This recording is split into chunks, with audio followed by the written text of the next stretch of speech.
Happy Sunday, everyone. It's Nicole here with Holistic Heritage Homestead. This past week, we were blessed enough to get our hands on some delicious raw cow milk. So come along with me as we make some butter with that milk.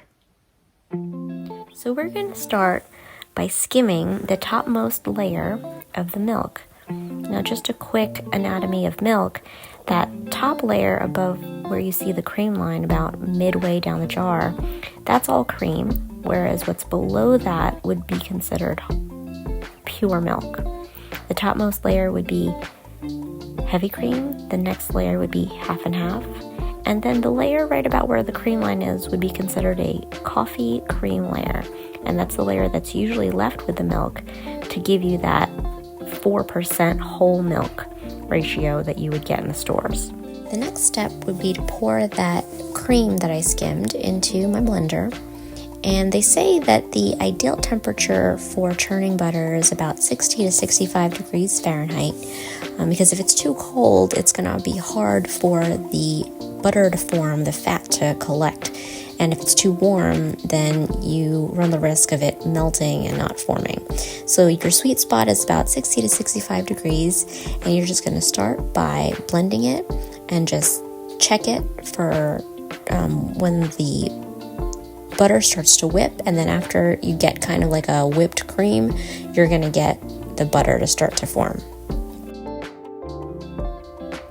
I have the blender set on high speed, and as you can see here up close, you can start to see solids forming, and eventually you will get to that whipped cream stage, and then right after that, that's when you'll see the butter start to separate out from the buttermilk.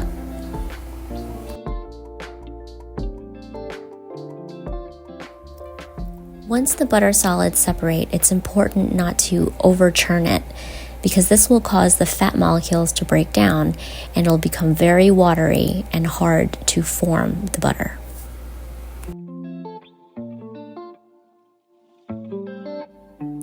You can see the butter solids on the tamper, which I'm using to push the solids together to help the butter form a little more easily.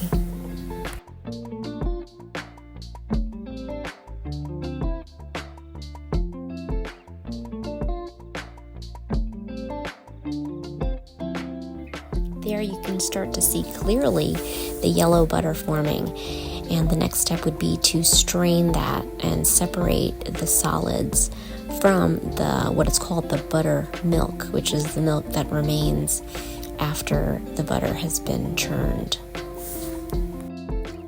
As I layer and continue to strain the liquid, it's important to note that the reason for straining this liquid is to extend the shelf life of your butter.